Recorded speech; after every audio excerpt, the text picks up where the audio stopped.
ஆண்டவர் தாவீத தான் இஸ்ரவேல் ஜனங்களுக்கு ராஜாவா அபிஷேகம் பண்ணி வச்சிருக்கிறாரு அப்படின்னு சொல்லி தாவீது ராஜாவுக்கும் நல்லா தெரியும். சவுலின் குடும்பத்தாருக்கும் நல்லா தெரியும். சவுலின் படை தலைவனான அப்னேருக்கும் நல்லா தெரியும். கர்த்தர் தாவீதுக்கு இதை ஆணையிட்டு இருக்கிறாருன்னு சொல்லி. அப்படி இருந்தாலும் கூட இந்த அப்னேர் என்ன செய்யறாருன்னா இஸ்போசேத் அப்படிங்கிற சவுலின் குமாரனை சவுலோட இடத்துல ராஜாவா மாத்தி வைக்கிறாரு.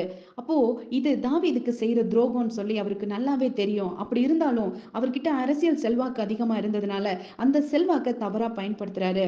தாவீது ஒரு பக்கத்துல இதெல்லாம் பார்த்துட்டு பொறுமையா வெயிட் பண்ணிட்டு இருந்தாரு. கொஞ்ச நாட்கள் போன உடனே இந்த இஸ்போசேத்துக்கும் அப்னேருக்கும் ஒரு சண்டை வருது. அந்த சண்டை வர நேரத்துல இந்த இஸ்போசேத்து கிட்ட அப்னேர் சொல்றாரு, கர்த்தர் தாவீதுக்கு ஆணையிட்டபடியே நான் அவனுக்கு செய்வேன்னு சொல்லி தாவீத ராஜாவாய் மாத்திர பொறுப்பை எடுத்துக்கிட்டு ராஜாவாக்கும்படியான காரியங்கள்ல அவர் ஈடுபடுறாரு. ஆமாங்க, இன்னைக்கு கூட நம்ம வாழ்க்கையில நம்ம முன்னேற முடியாதபடி இந்த அப்னேர் போல நிறைய பேர் தடைக்கற்களா இருக்கிறாங்க. அப்படி இருந்தாலும் நம்ம ஆண்டவருக்கு முன்னாடி பொறுமையா காத்திருக்கும் போது அவர்கள் மூலமாகவே தேவன் நம்மை உயர்த்த வல்லவராயிருக்கிறார்.